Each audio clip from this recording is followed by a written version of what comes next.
Good morning, everyone. My name is Marko Jurmu from the Reboot IoT Factory project, and welcome to this this year's second to last tech review session. And today we're talking about virtual reality, and our speakers are Professor Steve LaValle and then postdoc Matti Pouke. And Stephen is now a professor here at University of Oulu in the Center for Ubiquitous Computing, and he has formerly been affiliated with University of Illinois, USA, and he has been working a lot with the Oculus Rift, and he has also acted in senior positions at Huawei. So we'll do this so that Steve will present first, and then we'll have a questions and answers section for Steve right after his talk, and then we'll go to Matti's talk on the case study side. And please remind you that this will be a recording, so I want you to all show your best in the questions and comments so that we can get a nice quality recording. So without further ado, Steve, go ahead. Okay, thank you very much for the invitation, and thank you everyone for joining in. I thought I would start out by just telling a little bit of a story. So Oculus VR was a company founded in 2012 by Palmer Luckey, who was I think 19 years old at the time, and they had a handful of people, and they had a very successful Kickstarter then, where they raised a couple of $1 million. And very shortly after that, a few days after that, I was contacted by them. I worked as a robotics researcher for decades, and they were Googling and found part of my robotics book online, and a lot of the basic kind of mathematical transforms, quaternions and Euler angles and things like that they needed help with to help make the software. And very quickly we got into the head tracking for the Oculus Rift. And I think what many people don't know is that at that early time, up to early 2013, there were actually two Oculus offices, one in Irvine and one in Oulu. So I think that's kind of some maybe nice amusement for people. That's a picture of my wife there, Anna Yershova, and I in an apartment in, if you're in the Oulu area, it's in a Puolivälinkangas neighborhood.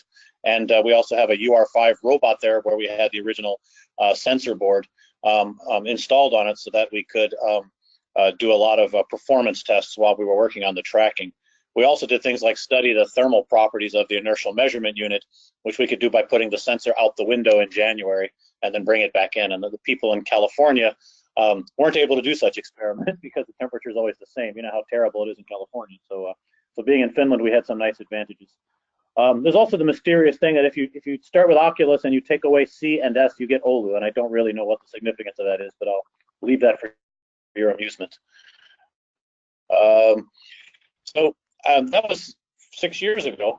We left 5.5 years ago and went to California, and then I went back to Illinois to resume my professorship. But this summer we moved to the University of Oulu, and we're building a new lab called the Perception Engineering Lab. And this is based on my experiences since 2012, and I will explain more about that as I go through the slides. But this is in the Center for Ubiquitous Computing, which is led by Professor Timo Ojala. And we also have a strong connection to this Academy of Finland flagship, 6 Genesis for next generation wireless. The thing to understand, it's very easy as an engineer to only think about the red part there, the engineering, which is the VR, XR, AR, all these things we can kind of lump together, but just think about the software and the hardware. And many people will focus only on one part inside of there. But the point that really became important to me and became critical to the success of Oculus at that time, and later in Huawei, other things I've learned, is the human side. And it's a kind of human factors, but maybe not like you're accustomed to. If you've done some human factors work or seen some things on it, you may have seen it at kind of a high level, like maybe design a better keyboard that doesn't give you carpal tunnel syndrome or some kind of high level thing like this, or having a device that just feels comfortable all day or something. But this is more of a low level disruption to your basic vision process, and hearing processes. So these are low level biological processes that have evolved over many thousands of years, and we're engineering stimuli to replace those. And there are a lot of side effects due to that. Maybe adverse symptoms come out, or maybe the effect doesn't work. It's helpful to think of VR and related AR and XR and things like this as a kind of illusion, like an optical illusion or an audio illusion. So human physiology becomes very important to understand. That's like the human hardware. And human perception also becomes very important, which maybe is like the human software, who knows. But these become very important, and since we did not engineer those ourselves, I like to consider those fields to be like reverse engineering. You're presented with it, and you can probe and prod the human body and do whatever you like to it and see the outcomes, but it's very, very difficult. And of course, with variation across people, it becomes very challenging. Oculus was acquired by Facebook for $3 billion US in 2014, and then everyone said that year will be the year of consumer VR, 2014, 2015, 2016, 2017. Now it's kind of like, okay, they don't say that too much anymore. The big problem is what will be the killer app, and I just want to kind of emphasize that a lot. So for the consumer market, I would guess at least $1 billion US was spent, probably $500 million at least by Facebook alone, to in some sense subsidize or stimulate the development of content. And largely, I would say it has not been a great success. There has not been the one use case that everyone is dying to have, and hence running out and buying millions of headsets. So, so we're still waiting for something like the iPhone moment, according to The Economist, which took a lot of years. We went from small flip phones that could do maybe basic texting and then a little bit of email, up to the smartphones that we seem to find indispensable today, for better or worse. Just quickly, if you look at the hype cycles, I find these kind of things amusing, looking at the Gartner hype cycles. I'm not sure if the resolution is good enough for all of you, but in 2017, you see virtual reality kind of coming out of into the plateau of productivity at the end there, after sort of coming down from the peak hype. Augmented reality, I think, is kind of at the bottom there. And then this year, it looks like virtual reality has disappeared. So I don't know if it's sort of graduated and went on to heaven or something, or it's just disappeared because people don't want to talk about it. But if you look on the crashing part of the curve, there's mixed reality there, which seems to include virtual and augmented reality together. So I don't really know what to make of it, but I would guess we're on the long curve of productivity, but not like ridiculous hype. So something where, as I'll say a little bit later, it's a good time to focus on particular vertical markets, particular use cases that are driven by industry demands, rather than trying to just hurl something at the consumers and expect it to be some widespread thing that billions of people are going to use immediately. This will take some time. In terms of the product success overall, and this is maybe perspective I got from being at Huawei, I call it the 3 E's. Very often we tend to focus, certainly myself with my background, on the engineering part. We need excellent tracking solutions, which involve difficult sensing and filtering algorithms, all sorts of things, mathematical modeling, displays, wireless, optical systems, GPUs, all sorts of improvements there. And we tend to get consumed by that. But it's also important to remind you again of the ergonomic problem, which is having comfortable headsets. Are they light enough, or do they cause, are they light enough, or they just cause a strain and fatigue? And visually, do they cause fatigue or sickness to your eyes, eye strain or sickness of that nature? And then also there's the ecosystem, which again is part of this killer apps and content. All of these things need to kind of evolve together. And if you just have engineers throwing the device out and hoping that number 2 and number 3 work, it's not going to work probably. I think Matti is going to talk more about maybe XR and some of the terminology, but we generally these days kind of use XR to kind of encompass everything. I was sort of happy with the word virtual reality, but it doesn't really matter. I think in the end, there may be a sort of a grand unification as display technologies emerge, and maybe Matti will give some of the history of that. But what I recommend during these sort of difficult times is figure out what your demand actually is and develop a customized solution around that. It may involve customized headsets, and it may involve customized software. Whatever things you do, figure out what the performance requirements are for exactly your use case, rather than trying to launch one big sort of device at everything. I think the thing that tends to happen a lot is industry does what I call recycling. And I don't blame them for that, but it's just an observation. People tend to take what they already have that's been valuable, whether it's their expertise or their patent portfolio or their actual devices or actual software they have lying around, and they want to just warp it into something that will be useful for VR. And that gets you a lot of progress very quickly, and then you run into a wall or a plateau that you cannot surpass. An example would be adapting a first-person shooter game. All of the geometry's there, all the graphics, game engine, you have all kinds of stuff to use, so just hook it up and put it in. But then it ends up being a not very good experience for the most part, and not very compelling. So it's easy to make something very quickly, but making something that completely exploits this platform, this new kind of media, let's say, requires a lot of rethinking from scratch, whether it's a content maker or an engineer making hardware, or thinking about the ergonomics. All of these things have to be done from scratch in some sense. And I really think the biggest blind spot of the industry is what I call human perception and physiology here. So this perception engineering part is really critical. By perception engineering, I mean, think about how science warps its way into engineering throughout the centuries. So physics, as a pure science, has been, let's say, adapted or applied into creating fields such as civil engineering, the oldest field of engineering, mechanical, electrical, chemistry and biology as sciences have moved into chemical engineering and bioengineering, providing a lot of useful impact on society.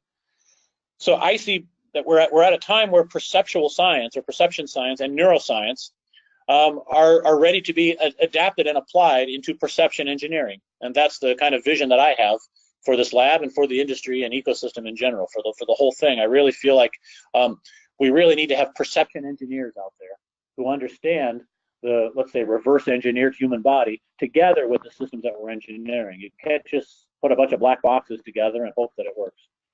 So XR very generally, or maybe even perception engineering very generally, I consider to be using technology to design, develop, and deliver perceptual experiences that tightly integrate with the human senses.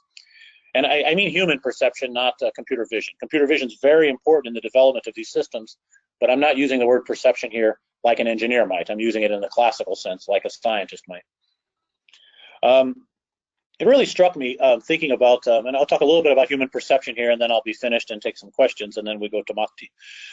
So I really, I gave a keynote 2 or 3 years ago, sorry to jump around a bit, and it was at a VR conference, and I didn't realize until I got there that most of the people at the conference were talking about applying VR to animals. So imagine a mouse wearing a tiny VR headset. That was a bit of a joke because you're not really wearing a tiny headset. It can't really shrink everything down like that. There are no shrink rays.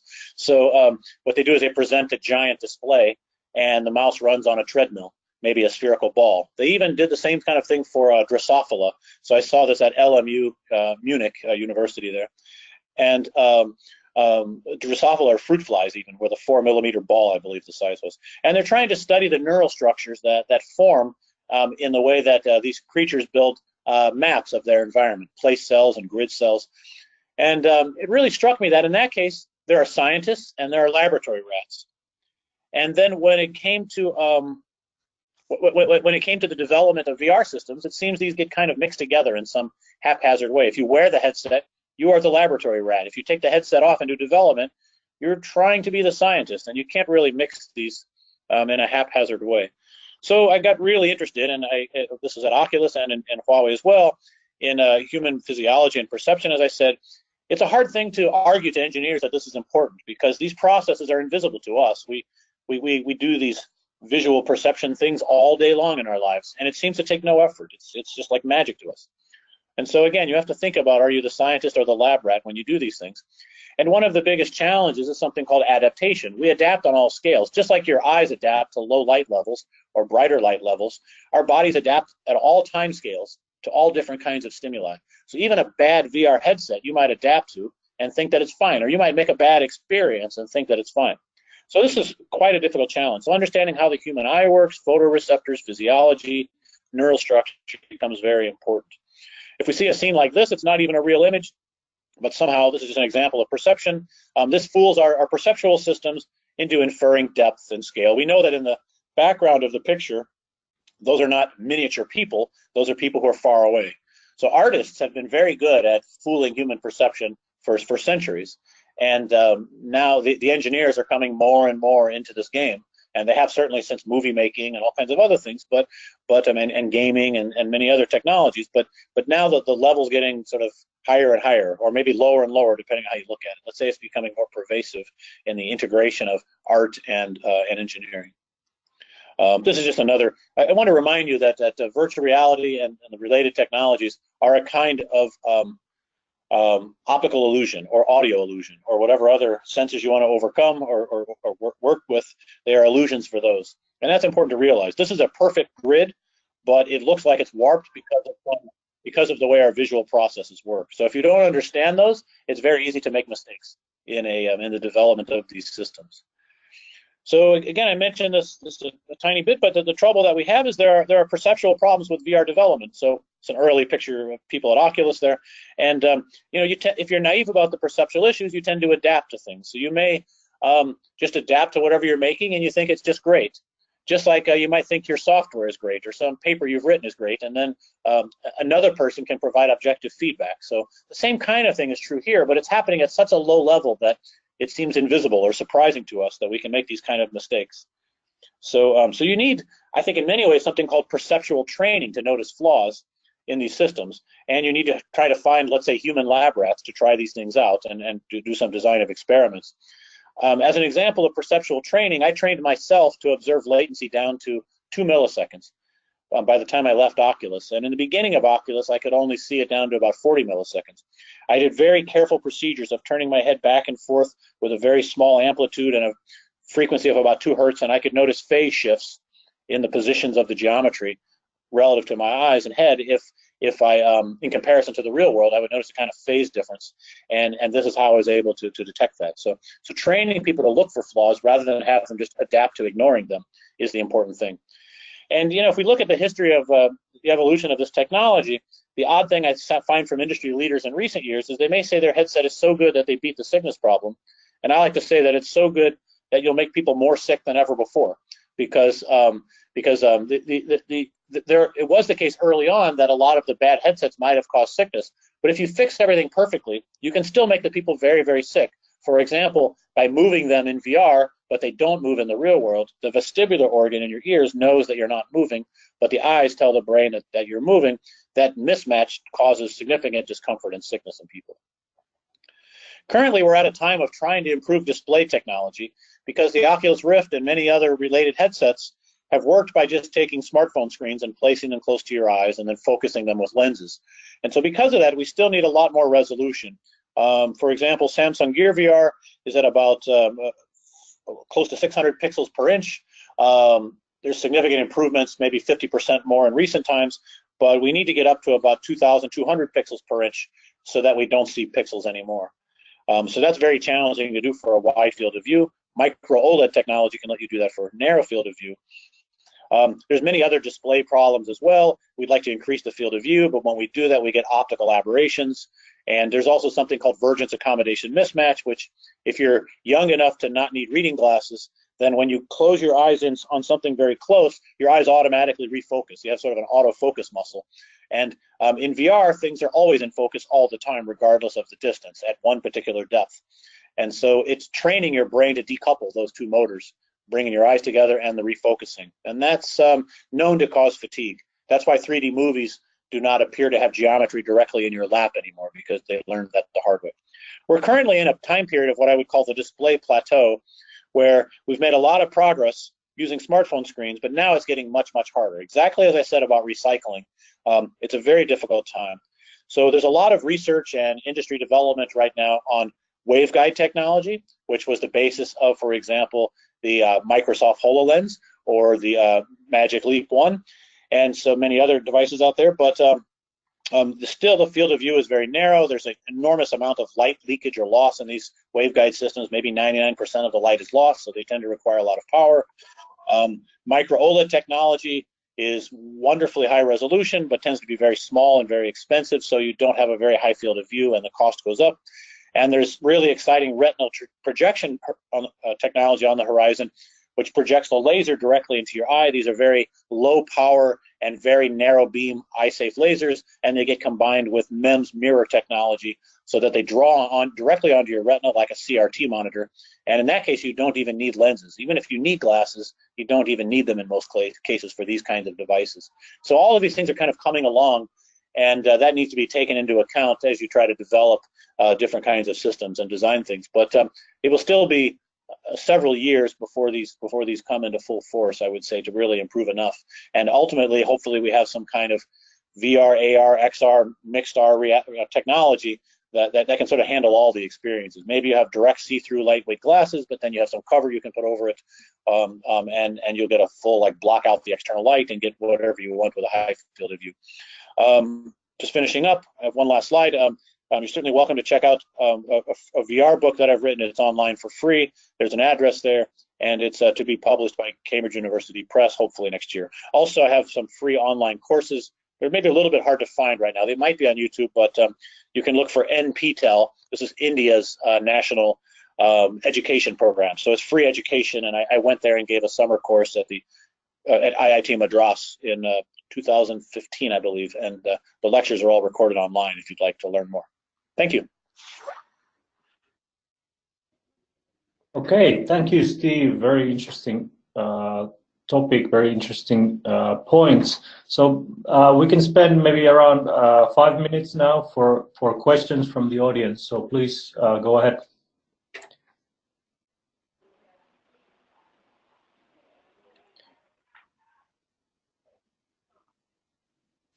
Hello, this is Seppo Valli from VTT. Thank you for the nice presentation.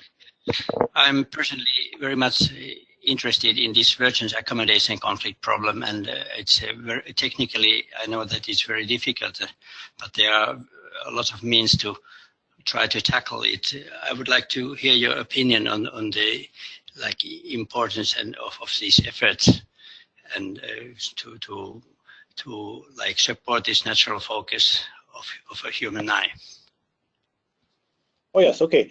I think it's a great example of, sorry, just jotting your name down, it popped up there. So yes, I think it's a great example of where it becomes important for you to think about the use case, and then you have to decide, right? So if you can easily kind of ignore the problem or brush it aside by putting the geometry far enough away from the eye. So if it's 1.5 meters to 2 meters away in VR away from the eye, then it seems that things are comfortable enough. And that's what the solution was that was taken in the movie industry. Otherwise, they probably would have had to stop doing 3D movies. And I think that if the application requires a lot of very close-up views, if that becomes really the critical thing, then, well, you might want to figure out how to minimize the amount of vergence, accommodation, mismatch, and conflict. There, of course, has been a lot of work on trying to resolve these directly through varifocal lenses. You can mechanically move lenses, or even there's even some kind of lenses made out of strange materials where you can get them to change their shape a little bit. So that's probably a little bit slower than a mechanical system. And Oculus is claiming to come out with a varifocal solution soon. Professor Martin Banks at UC Berkeley, University of California, Berkeley, has done a lot of research on trying to understand the impact of vergence accommodation mismatch problems. Eli Pelli as well in the US.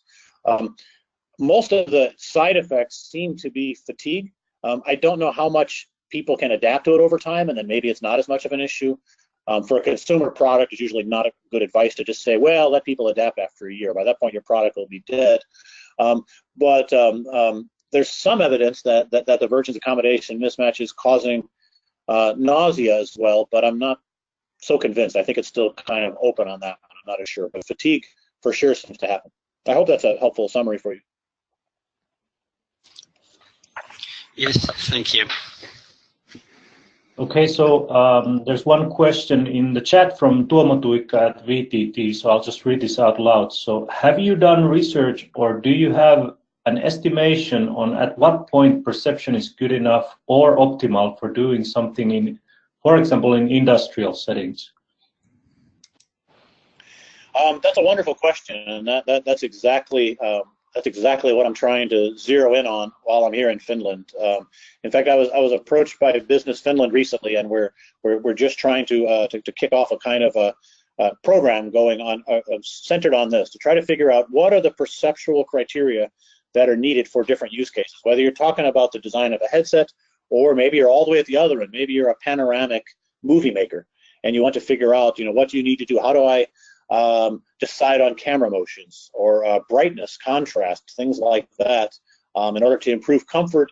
And of course, I can always make people less sick by just saying, well, let's just make the field of view 5 degrees, right? It's like saying, let's prevent traffic accidents by making everyone drive 2 kilometers an hour. You can do that, but you've lost the whole benefit of the experience. And so trying to find these sort of trade-offs, given the use case, and trying to understand what the performance needs to be, is a fascinating topic, and I think that's the crux. So when you ask this question, it's exactly the thing I want to figure out, and of course it largely depends on the use case. And so that's why I think the academic researchers and companies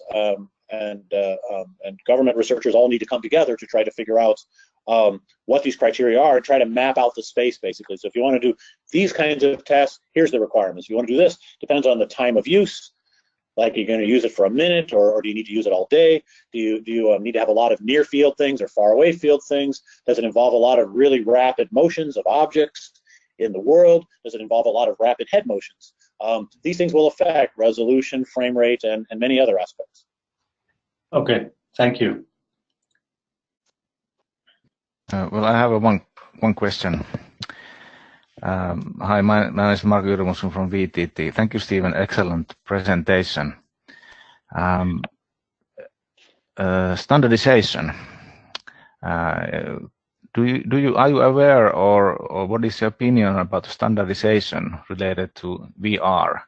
Or is there some standardization ongoing on VR technologies or some related technologies that come into play?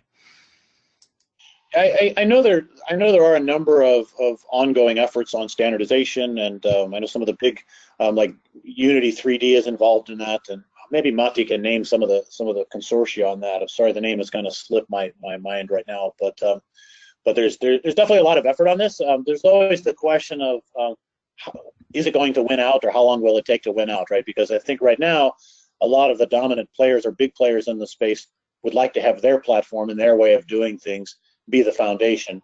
I think, we've seen this before with many technological struggles, right? With many new technologies and things, right? Whether it's what's the next type of DVD player going to be, or VHS versus Betamax, and all these kind of things, I guess. And so I, as historically more of an academic type person, gosh, I wish people would set standards very fast so we can all cooperate and work together. But how it's going to turn out, I don't know. There's a number of people who feel that way, and there are a number of companies who are involved in the setting and promotion of standards. And I think a lot of these are going to turn into video compression standards, things of this nature as well. And I can see perception becoming an important part of that as well when it comes to things like this.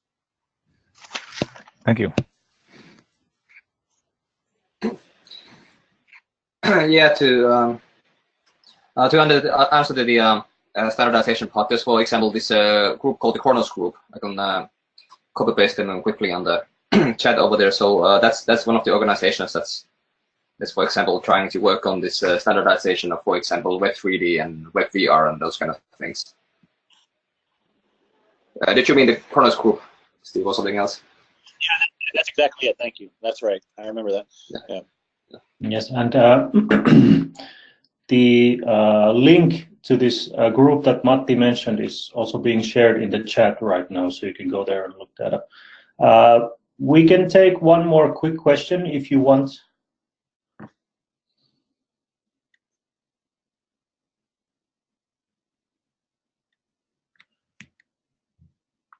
Okay. If not, then I'll thank Steve once more. Thank you for an interesting talk, and then hope to see you in person. Yes, thank you. And then we'll move on to Matti Pouke, who is currently working in Reboot IoT Factory project and is doing a VR case study with ABB. So Matti, the floor is yours. Okay, thank you, Marco. So I guess we still have plenty of English speakers, so I guess I'll stick with English. Yeah, it's better. And, yes. Yeah. Okay, I'll just try to turn on the screen sharing and oh crap, this is the one. And I'll use PDF slides just to be certain that the battery doesn't run out. So can you see my slides right now? I just see some kind of basic template screen about the telco, but I don't see slides yet. Well, I can see them very well. You can see them, okay. but Marco doesn't see them. Okay, so some people can see them already. Okay, but doesn't sound good if only half of the people can see them. So I wonder if it's just an issue with the some kind of bandwidth issue, or is the okay. So are they still invisible for you, Marco? Yes, I'm not seeing anything, but it might just be me. I don't know. It's not just you. I don't see anything either. Except that Reboot IoT Factory Techreview. Okay, Jani, your audio is horribly distorted. Okay, I see slides now. Okay. You see them now. Okay. Yes. Yes. All right. Okay. Let's start then. Okay. So my name is Matti Pouke. So thank you, Marco, for introducing, and thank you, Steve, for the first part. You probably already left, but anyway. So I'm working here in this Reboot IoT project and VTT, and especially during the first parts of this project, I've been focusing on case study at ABB, but obviously I'm kind of scanning for the requirements for other companies as well and see what they're interested in. And it seems so far that all of the companies have kind of a different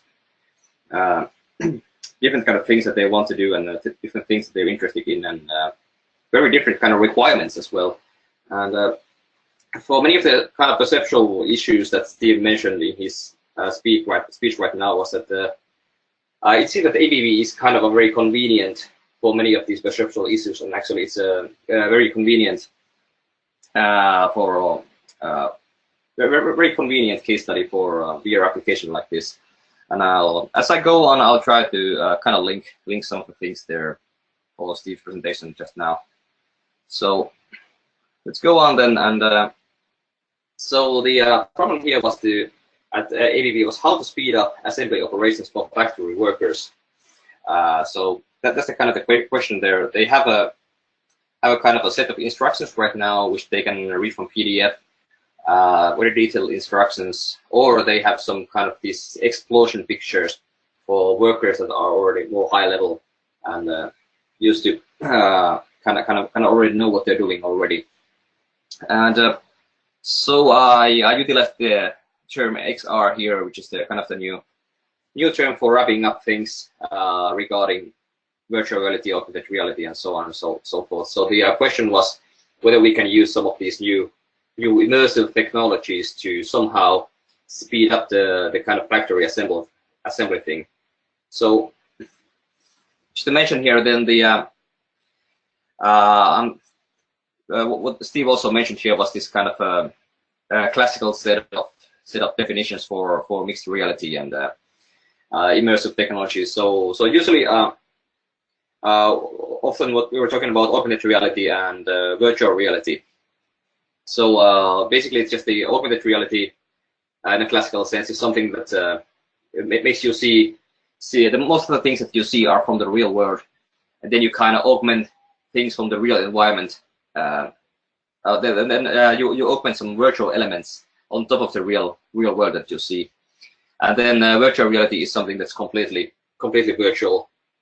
Then there's also kind of the oddball here, the augmented virtuality, that the environment would be predominantly virtual, but then there's some kind of real world elements on top of it, and it's kind of a vague topic. I did try to research it, but it's just a bit too vague even for a dissertation. So, but anyway, the terminology used that people kind of trying to use nowadays is called XR. That kind of means that the combination of all these things. That many people believe that the headsets and many industry professionals seem to want to kind of combine the hardware part of these augmented reality and virtual reality headsets, so that there would be only kind of one type of devices that would be capable of everything, augmented reality, augmented virtuality, and virtual reality as well. So and that would become then the XR part, the extended reality. So but for kind of simplicity, I'm still kind of sticking with the classical definitions here in many things. Like I'm talking about augmented reality when you want to have some kind of see-through things, and virtual reality when you want to be immersed completely into virtuality. And this kind of a training thing, it's a very classical case for virtual reality. Like virtual reality, historically has been all about training things, and started from like U.S. Navy, U.S. military pilots when the Army officials kind of learned that using simulators instead of real airplanes was a whole lot cheaper than actually making pilots fly all the time with real airplanes. And these kind of training operations are kind of very classical. Also in other settings as well, for like operating nuclear reactors or whatever. Virtual reality is kind of a very classic example, way before the kind of consumer virtual reality that's came in the recent years. So augmented reality and virtual reality, they have been studied a lot regarding this kind of helping factory operations and assembly operations. And it's definitely already kind of it's found already in the very early 90s that if you use some kind of 3D animations, they can really ease the assembly processes in just comparing to shuffling through, sliding through a regular manual. And also, one thing that's very useful also is to kind of stick with you already design your product in some kind of 3D software, like CAD software, computer-aided design software. And if you can directly utilize those drawing, those plans in your instructions, in your augmented reality, in your virtual reality, whatever, it will it will not only help with the development of the application, but it will also reduce the sources of errors. So if somebody has to redo those kind of designs into your 3D application, then there's also, it's possible that they become messed up. And fortunately, this has become much easier nowadays. Like it seems that also one of the things about this kind of standardization maybe is that also many big players in game engine technology also are kind of trying to join forces with computer-aided design, CAD software, and BIM software, and that kind of stuff. So these kind of different worlds of 3D technology are kind of starting to merge together. So you can actually show to us users and developers in a way that it's way easier to import some kind of this design models into game engine applications as well, which, for example, 1 year ago was still way more difficult than it was this September. So many things like, well, for example, if you use some kind of AR system while you're doing some assembly and maintenance operations, you have the potential of becoming faster, and the assembly operation can be much more comfortable because you can reduce some unnecessary head movements because you can just open the instructions on your field of view directly. So that's all, of course, well. And also virtual reality is the way that you immerse yourself in. It's like very helpful, of course, in training. You can and there's been some studies that say that there are actually many other stages in manufacturing process, not only the training, but also the kind of designing and prototyping and planning and every kind of many kind of verification processes and inspection processes are actually you can use virtual reality to kind of speed up those things and help with those things. These kind of training systems also not only help with training in AR and VR, but they also allow you to kind of measure the skill level of workers if that's something that you want to do. And of course, the thing with VR, you can also train safely for like abnormal and hazardous situations, something that you cannot do in real life or would be insanely difficult or even dangerous to do in real life. You can do those things in VR anyway, pretty easily. So it's kind of one of the things that's what we had to decide early on that we had to start looking at is that do we want to do AR or VR? Like, do we what's the thing? Like, do we want to simulate something very precisely, or do we want to have some kind of augmented reality see-through thing? So virtual reality, like inherently, it's stationary. You usually stick in one spot and do something. Whereas the point of augmented reality is that you can move around and do things while you're on the go mobile. And also in this particular case, we wanted to know, like, do we want to train the workers beforehand, or do we want to help them while they are doing the assembly operations there on the spot? So that was one of the questions there, and also we kind of wanted to we kind of wanted to do both. Anyway, we start with VR and also look into the AR on the go. So as I told you, there's actually some of the many many convenient things about this ABB case that I'll be talking about soon. So there are of course very many limitations, of course, with these things. That kind of robust AR tracking systems, they are not as easy to develop and set up than, for example, just conjuring a virtual reality application. So you have to. There are of course, it's very tempting to do an AR system that you want to maybe track all the parts, and the software would just tell you like what to put where in real time, and confirm that you have the you have picked the right part, and you know where to put it and so on. But of course that requires also some kind of video tracking system. Either you have to know where the parts are and what's their orientation, what your head orientation is, and in relationship to the world around you, and so on. It's of course possible, but it's there are kind of many trade-offs that you wanna you still have to work on. And I actually have already talked with some local SMEs in Oulu, well, at least one particular SME called Augmenta in Oulu about these things, and they are kind of already interested in maybe searching for solutions for some kind of AR problems as well in this project. And then there's a thing that's actually, of course, if the AR application is really bad, it will actually decrease your assembly speed and quality, and it can also make you sick. And many previous research has kind of come to the conclusions that wearable AR, the kind of glasses that you wear, they're actually too fragile for industrial environments, and also the things that the limited field of view can actually even be dangerous, so is otherwise not very good for these assembly operations. But of course, the technology is kind of coming around faster and faster.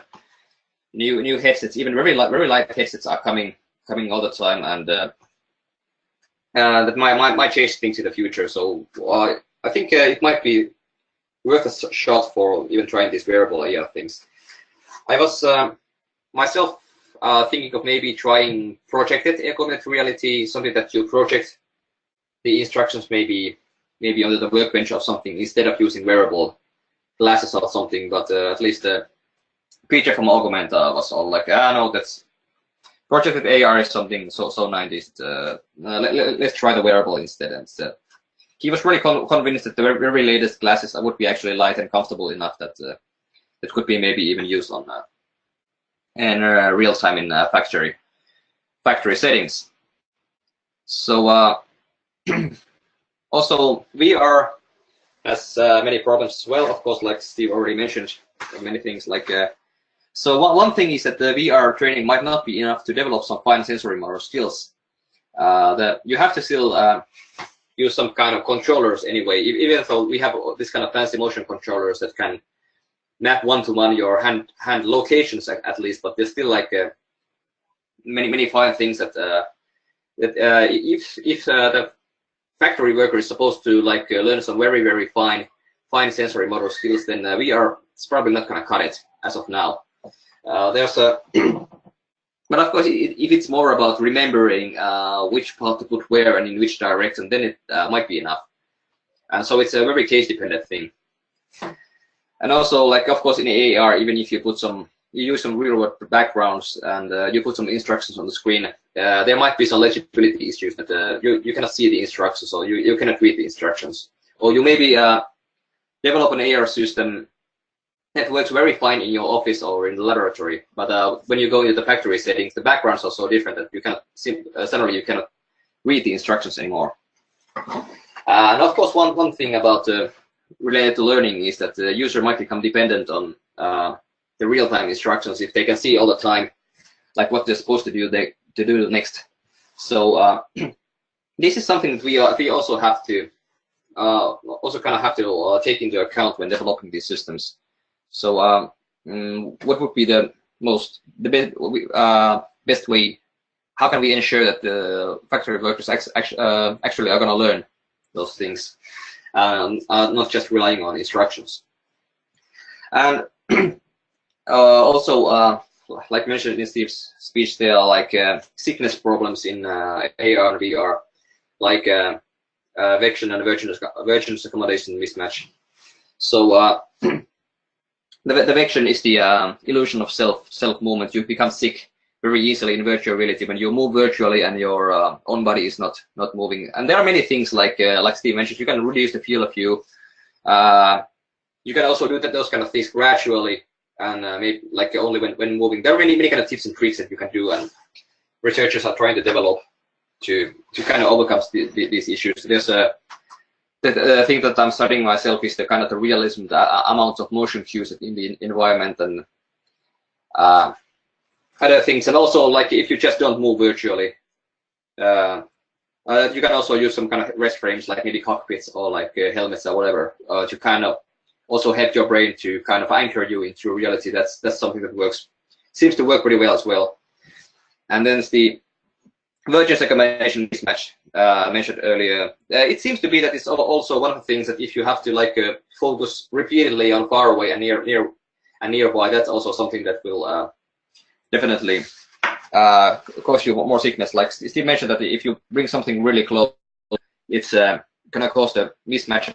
So one thing that seems to also cause eye strain is like the flipping between the near and far objects. There's also some techniques, like some people have tried to implement a depth of field blur. That seems to have at least some, maybe help a little bit on these kind of things. But in this ABB case, it's actually quite fortunate in many ways. So we went to go for VR for training, and we have some results of the first prototypes, and I'm working on the next prototypes like as we speak, and then we have a kind of a preliminary study going on with the AR part.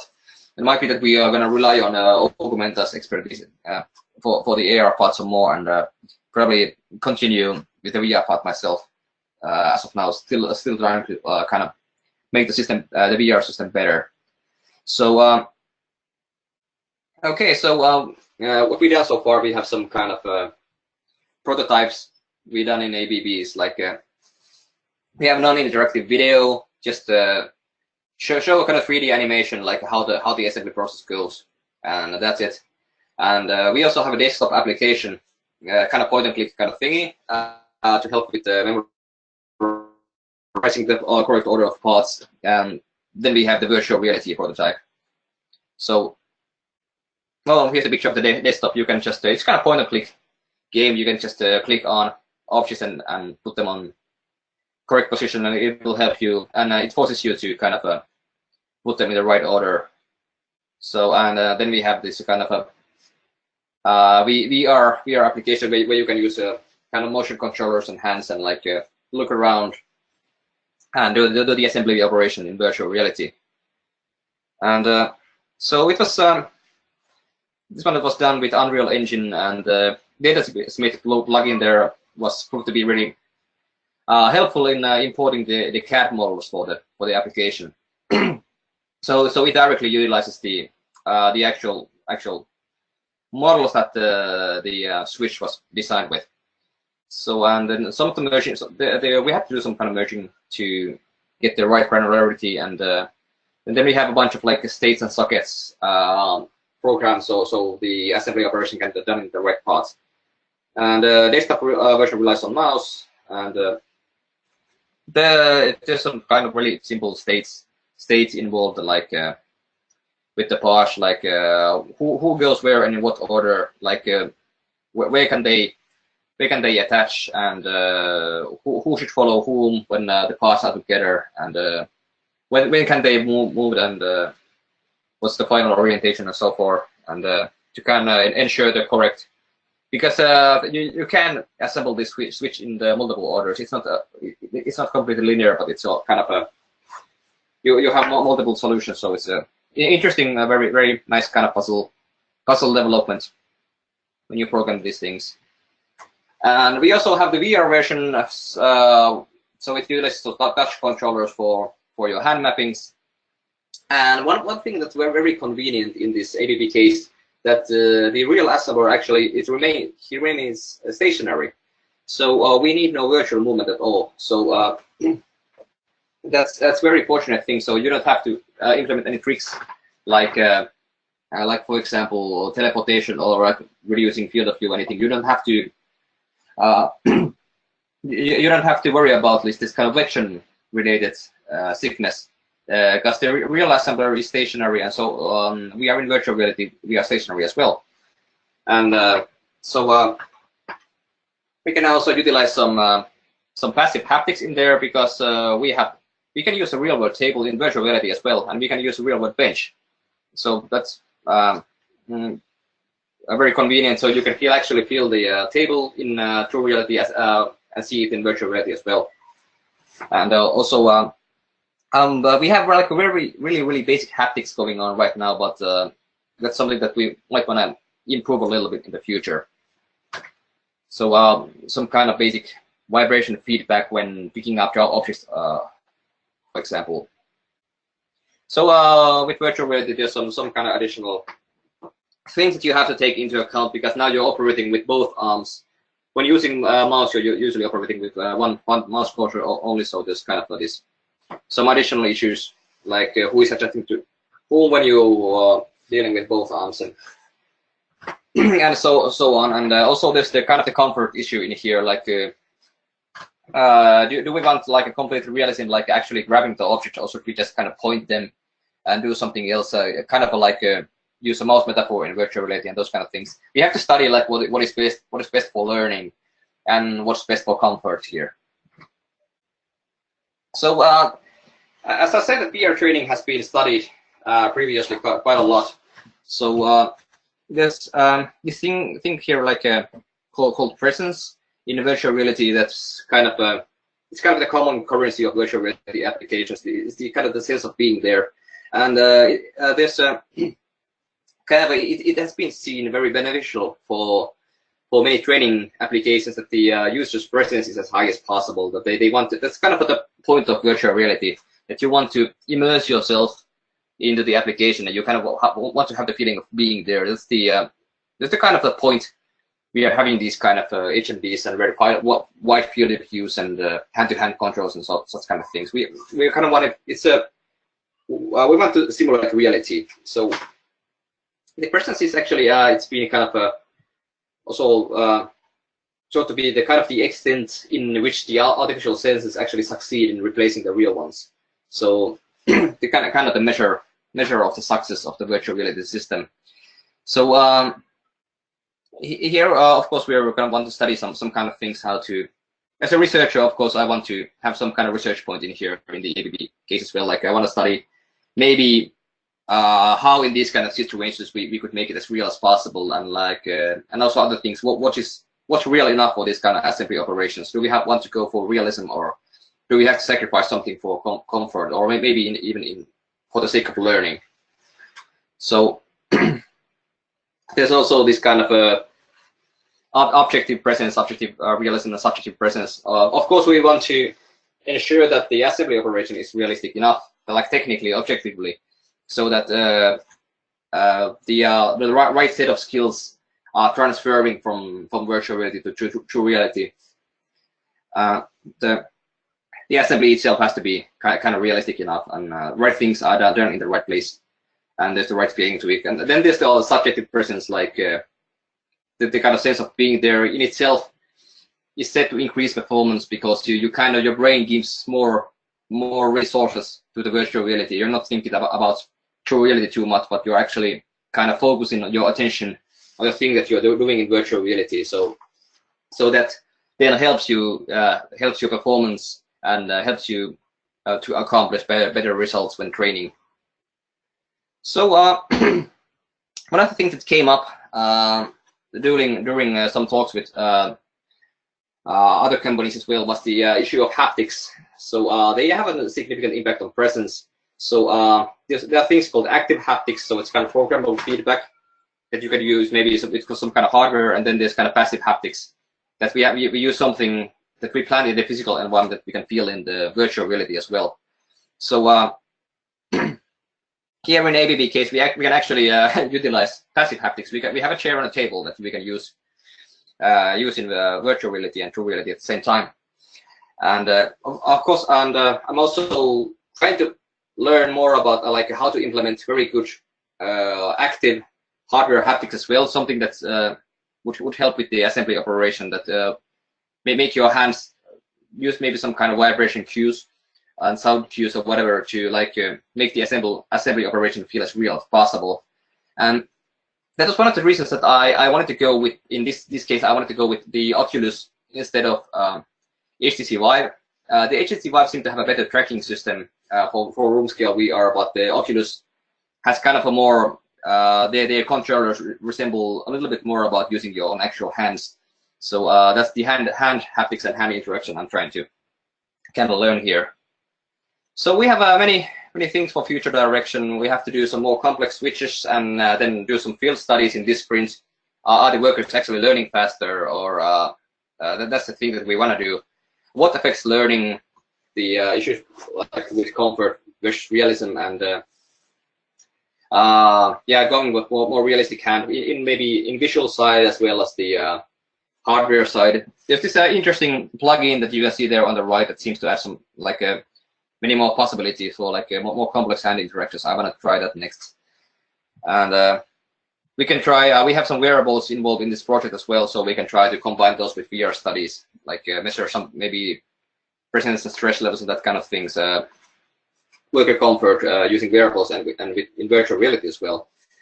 We did order some very expensive haptic suits right now, and I'm waiting to get my hands on those. You can actually wear these kind of vests and facial masks and everything that would give you some kind of haptics feedback. We have to talk with some company presenters if they are interested, if they see that these kind of things would be useful as well. And also I'm working on this kind of a concept for like a real-time AR system as well. So that's the end of my presentation right now, and I think we can still have a few questions at least. Hi, it's Yanni. Can you hear me now better? Yeah. Great. So just a little technical question. In CAD models, you have this assembly file, and in this assembly file you have constraints, and you have a history tree. So the constraints are made in chronological order. So can you use it when you import it into your system? I haven't actually tried those. There was some additional metadata, plenty of those metadata as well, and it also seems to kind of also rely on what are the actual CAD models and the kind of the various. So some models had more or less support. I did myself what I did. I actually just discarded all of the kind of the metadata from the models. I just wanted the 3D geometry and to use those. But now that you mention it, I could actually take a look. I didn't even think about using those kind of things. I just kind of wanted the geometry to be there. Okay, then we have one question from the chat. So Janne Torvela from University of Oulu is asking that, as a glasses wearer, I don't like to drive for the first 24 hours after changing prescription lenses due to new distortions. So do you see safety issues with people switching in and out of VR systems on a daily basis? Yeah, they are. That's one of the things that is kind of came up in the research before. There's especially it used to be especially an issue with kind of in the old hardware where the brain especially adapted to the kind of wrong sensory input, and then when you came back, especially if you adapt to cyber sickness, there are some kind of non-perceptual issues. Like for example, if you close your eyes and then point somewhere, you're not as precise as you were before. So I haven't thought about that in this particular case study.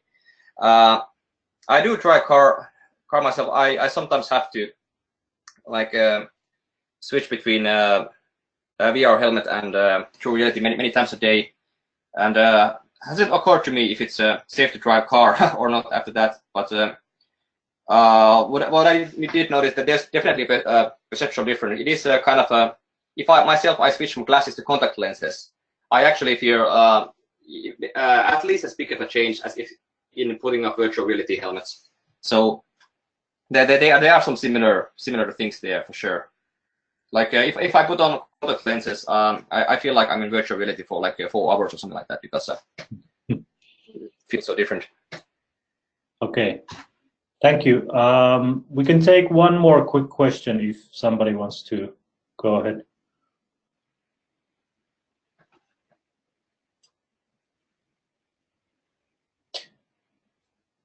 Okay, it seems there are no more questions. So that was the tech review for this Friday, and I want to thank the speakers once more, and also thank you for all the participants for joining in. And the last tech review for this year will be on December 14th, where we have a speaker from Rolls-Royce. So until then, see you around. Thank you. Thank you. Thanks. Bye.